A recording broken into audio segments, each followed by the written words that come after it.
So in this video, we are going to talk about the very famous poem in memory of W.B. Yeats. So let's begin. In memory of W.B. Yeats is a tribute to W.B. Yeats. अब नाम से ही लग रहा है कि ये उनको एक ट्रिब्यूट है, यानी एक श्रद्धांजलि टाइप की उनके लिए लिखी गई एक कविता है, जिनका जीवन काल कुछ यूँ रहा था 1865 से लेकर 1939 तक का. He was considered one of the most significant Irish poets, और बहुत ही चर्चित आयरिश पोएट्स में से एक थे. आयरिश मीन्स आयरलैंड से बिलोंग करते थे. His writings are counted among finest compositions, और उनकी जो राइटिंग्स जितनी भी हैं वो बेहतरीन कंपोजिशंस में गिनी जाती हैं, बेहतरीन रचनाओं में गिनी जाती हैं.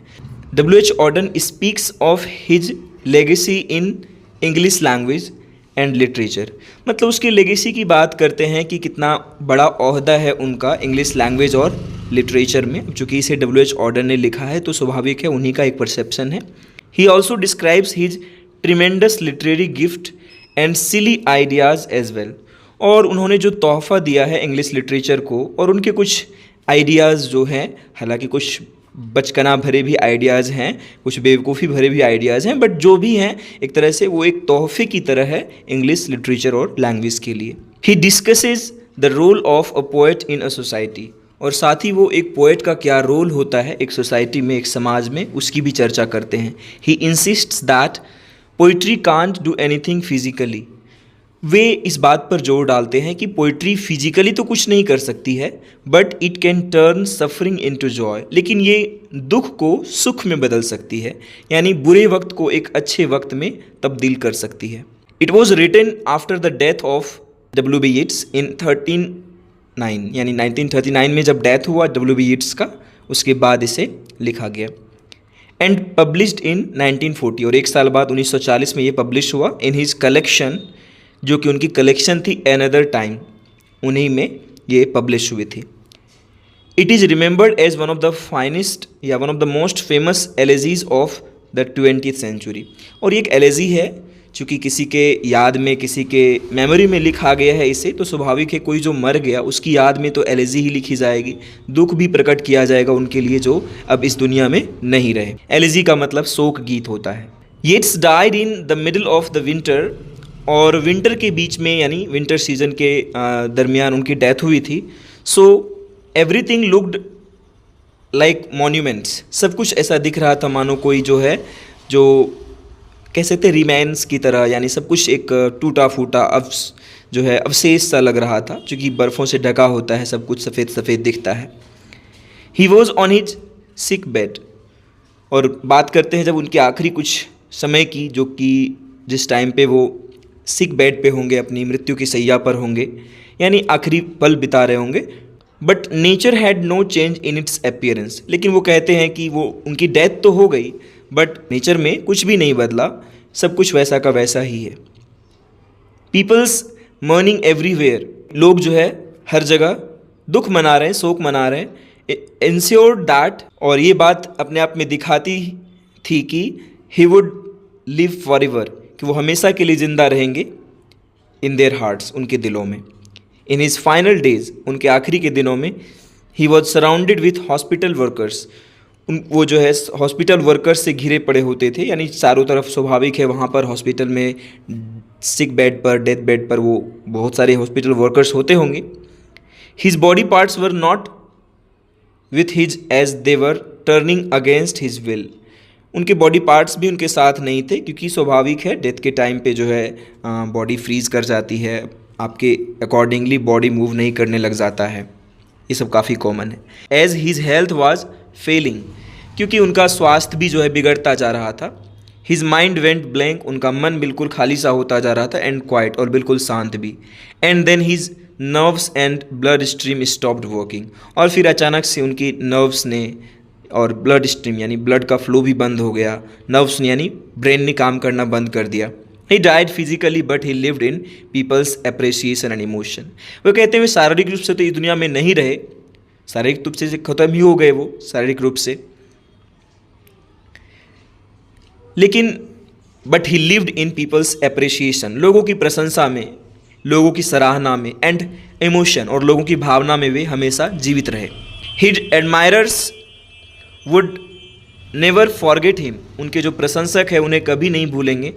And they would consider his death a notable event, वो एक प्रमुख घटना की तरह वो मानेंगे जो उनके एडमायरर्स हैं, जो उनके फॉलोअर्स हैं। He remembers his words and says that you marked our follies in your works, वो उनके वर्क्स को याद करते हुए कहते हैं कि आपने अपने वर्क्स में हमारी कमियां, हमारी जो फॉलीज यानी मूर्खता थी उसे आपने काउंट कराया, मार्क कराया, गिनाया। You wanted us to live peacefully, actual में यहाँ पर लिव होगा, you wanted us to live peacefully, यानी आप चाहते थे कि हम लोग शांति से जिएं, but nothing changed even after your death, लेकिन आपके मरने के बाद भी कुछ बदला नहीं। Your poetry couldn't change all of us, आपकी पोइट्री हमें बदल नहीं सकी। Now when you are buried everything seems dark, अब चूंकि आप जो है दफन हो चुके हैं, सब कुछ अंधेरा सा लग रहा है। The world of poetry is empty, कविता की दुनिया जो है खाली पड़ी है। And it won't ever be filled, और अब ये कभी नहीं भरेगी। All are threatening one another like angry dogs, सब एक दूसरे को जंगली कुत्ते की तरह, गुस्सैल कुत्ते की तरह धमका रहे हैं, डरा रहे हैं। Their expressions are filled with absurd thinking, उनके जो एक्सप्रेशंस हैं वो फालतू की सोच से, घटिया सोच से भरे पड़े हैं। There is not enough kindness, लोगों में दयालुता नहीं है, काइंडनेस नहीं है, कंपैशन नहीं है। And compassion in their eyes, उनकी आंखों में कोई दया की भावना नहीं है। Auden thinks that his death is nothing but a failure to make people conscious, लोगों को जगाने का जो एक प्रयास था, इसका एक फेल्योर है, ये असफलता है और कुछ नहीं। उनकी डेथ ये मार्क करती है उनकी असफलता को, या एक इस प्रयास के असफलता को कि अब लोग जो है जगेंगे नहीं, वो कभी उनमें चेतना नहीं आएंगी। It's a failure of humanity, और ये बस उनकी फेल्योर नहीं है, ये फेल्योर है पूरी मानवता की। एंड अ टेरिबल डिजास्टर, और स्वाभाविक है एक बहुत ही खतरनाक सी जो है विपत्ति, आपदा आने वाली है। There is emotional struggle everywhere, और सभी लोग जो है भावुक हैं, काफ़ी परेशान हैं। Even the most joyful things, और जो सबसे खुशी देने वाली जो चीज़ें भी हैं, हैव टर्न्ड इनटू सॉरो, वो भी दुख में तब्दील हो गए हैं। It was he who persuaded all of us to rejoice and celebrate, और ये ही थे जिन्होंने हमें रिजॉइस करना, सेलिब्रेट करना, चीज़ों को सिखाया, खुशियाँ मनाना सिखाया। It was also because it was the same year in which the world war two started, ये वही साल था जब वर्ल्ड वॉर सेकेंड शुरू हुआ। It was full of violence and blood bath, और खून खराबे से, हिंसा से भरा पड़ा होगा ही सब कुछ माहौल एक। The tragedy turn double because it's death was another sort of tragedy for the poet, और इनके लिए डबल ट्रेजेडी थी, क्योंकि वर्ल्ड वॉर सेकेंड तो ट्रेजेडी थी ही, साथ ही साथ उनका डेथ भी एक ट्रेजेडी की तरह था पोएट के लिए, W.H. ऑर्डन के लिए। He finds every place deserted and haunted, उन्हें हर जगह डरावना सा, सुनसान सा लगता है। And eight the same time, और साथ ही साथ, all the humans were being emotionless, और वो सब में देखते हैं कि इमोशंस लोगों का खत्म होता चला जा रहा है, लोगों में इमोशंस नहीं रही अब। To conclude, the poem is a great piece of literature, बहुत ही अच्छा सा लिटरेचर का वर्क है। इट सेलिब्रेट्स यीट्स कंट्रीब्यूशन, ये उनके कंट्रीब्यूशन को सेलिब्रेट करती है, उनका जो योगदान रहा to the society and English literature, समाज के प्रति और जो अंग्रेजी साहित्य है उसके प्रति। At the same time the poet mourns, और वो शोक भी मनाते हैं किस चीज़ का, द लॉस, नुकसान का ऑफ यीट्स लाइफ, जो यीट का जीवन जो है खो दिया उन्होंने, या ये सबके लिए एक लॉस की तरह ही था, स्वाभाविक है, उसका वो शोक मनाते हैं। He is unable to see a single person who can inspire the people for peace and joy, उन्हें एक भी ऐसा व्यक्ति नहीं दिख रहा है जो लोगों को शांति और खुशी के लिए प्रेरित करे, यानी सब कोई जो है अपने में मगन है, किसी को शांति से मतलब नहीं है, कोई दुनिया में शांति और सुख नहीं चाहता। द पोएम हैज़ 3 पार्ट्स, और पोएम में कुल 3 पार्ट्स हैं। And they are further divided into 6 stanzas, और हर पार्ट में 6 स्टांजाज हैं ऑफ डिफरेंट लेंथ्स, और अलग अलग लेंथ्स के हैं वो, कोई बड़ा स्टांजा है कोई छोटा। It has been written in blank verse, इसको ब्लैंक वर्स में लिखा गया है।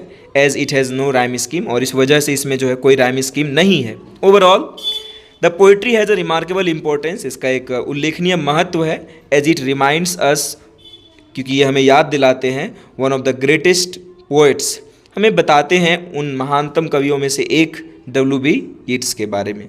So this was the summary. I hope you got it. Thanks for watching.